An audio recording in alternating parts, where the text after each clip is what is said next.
My name is Lupa. And I'm Claire Irie. Together we have Lupa's Kitchen.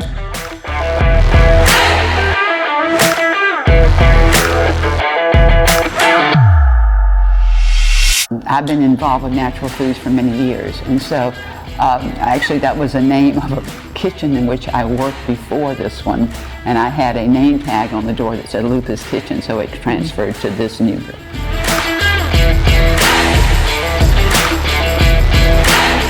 It sprouted life probably in 2010, and then my mom started brewing back in the 90s, and so for many she's considered one of the original kombucha brewers here in America. I tell folks she's been brewing before it was before it was something hip and cool, but as a company and commercially, I would say that we launched, I think back in like 2000, like 2015. 13, I think. For kombucha? Maybe not. Maybe about 2015. And then we went into cans around 2018.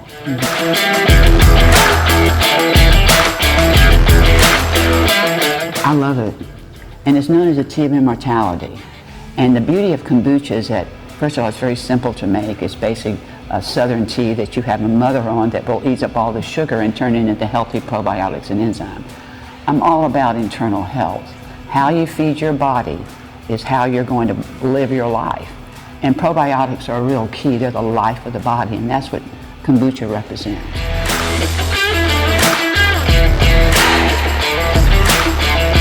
Yogurt is a type of bacteria that will only stay in the gut one day. So it comes and leaves the gut each day. Kombucha is a type of probiotic that will actually nourish the gut. And so that's why it's different. Yogurt is a cooked product, whereas kombucha is more of a live product.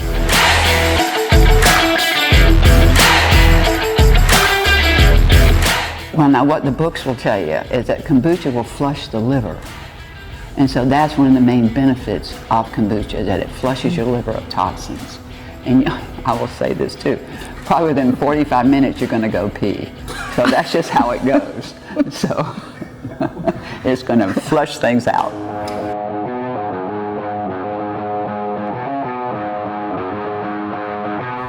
The mother is actually, it looks like a large pancake that actually grows on top of the mother, and it continually reproduces a new mother. About every week a new mother is formed. And when they do that, they're eating, when the mother is being formed, it's taking up the sugar within the product and turning it into the mother. The mother's using it to grow with. And another name for the mother would be SCOBY, symbiotic combination of yeast and bacteria, which would describe what a kombucha mother is. But it's been around 3,000 years in Chinese medicine. So this is no early comer. It was first used a lot in Eastern Russia, into the remote areas of that particular world. But then it came on out here, and it became, like GT, those brands. I think he was kind of like the first one to really commercially launch kombucha and bring it to the market and bring awareness to it. And then there's just been a lot of amazing brands out there that's put their own little spin on kombucha, what we like to call booch.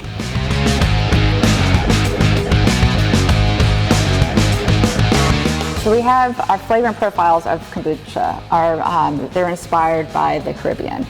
And so my parents moved us there back in the 80s? 1990. Okay, right. But we were both involved with a lot of natural health. And I recognized back then a lot of the talk was how good kombucha was for AIDS patients because it increases their T cell count. And so being in the health food world, that attracted me because back in the 90s, that was a big deal going on.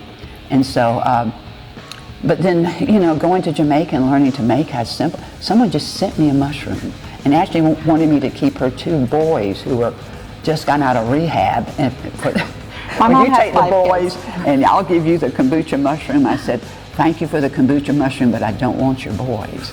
I got 3 girls. I don't need this. And so then I just started making it. I'd go around to the bars on Friday afternoon and collect all the old rum bottles, go home and clean them up, and that's what I would bottle in, and because they gave them to you free. So And that's how it started. I'd make up about 6 gallons. We have a large family. We'd pretty much drink through a lot that week, or I'd barter some. Because, you know, my husband worked hard, and he could sit down and drink a liter of kombucha and just be all right. I actually, someone sent me a kombucha mushroom. I was living in Jamaica, and I just started making kombucha for us, and then I started trading it with my neighbors for cabbage or even a big watermelon. It helped people out. It helped their arthritis in their knees, so they came back for more.